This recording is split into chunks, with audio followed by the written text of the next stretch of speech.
এদিকে সুষ্ঠু ও গ্রহণযোগ্য নির্বাচন পরিচালনায় যত বাধা আসুক না কেন সেটি হাসি মুখে মোকাবিলা করা হবে বলে মন্তব্য করেছেন প্রধান নির্বাচন কমিশনার এএমএম নাসির উদ্দিন। বলেন, কমিশনের লক্ষ্য নির্বাচন যেন নিরপেক্ষ, স্বচ্ছ ও উৎসব মুখর হয়। শনিবার বিকেলে বরিশাল সার্কিট হাউস প্রাঙ্গণে সাংবাদিকদের সঙ্গে আলাপকালে একথা জানান তিনি। এ সময় নির্বাচনের দিন ভোট কেন্দ্রে যেন কোনো বিশৃঙ্খলা না ঘটে সেটি নিশ্চিত করতে কঠোর ব্যবস্থা নেওয়া হবে বলেও জানান সিইসি। আমাদের যে জাতির প্রতি যে কমিটমেন্ট, আমাদের মাননীয় প্রধান উপদেষ্টা কমিটমেন্ট দিয়েছেন, আমরাও দিয়েছি। আমরা তো শপথই নিয়েছি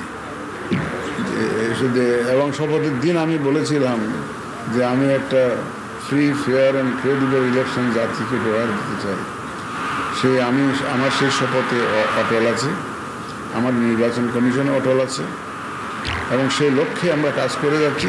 আমাদের প্রস্তুতি যা চলছে, ফেব্রুয়ারির প্রথমার্ধে রমজানের আগে নির্বাচনের লক্ষ্য নিয়ে আমরা প্রস্তুতি নিচ্ছি এবং আমাদের প্রস্তুতি ইনশাল্লাহ একদম আমাদের অ্যাজ পার আওয়ার ক্যালেন্ডার চলছে। একটু 2-4 দিনে দিকে দিতে হয়, এটা আমরা একটা কর্মপরিকল্পনা ছাপিয়েছি। এটা আপনারা আবার রুটম্যাপ বলেন, তো আমরা তো রুটম্যাপ বলি না এটা, কারণ রুটম্যাপ কিছু, এটা আমাদের কর্মপরিকল্পনা, ওয়ার্ক প্ল্যান, কোন কাজটা কখন করবো, কোন কাজটা কখন করবো, সেই সুন্দর একটা প্ল্যান। তো আমাদের সেই যে প্ল্যানটা আছে সেই প্ল্যান অনুযায়ী আমরা কিন্তু আগাচ্ছি। একদম আমাদের প্রস্তুতি একদম ফুলবানা চলছে।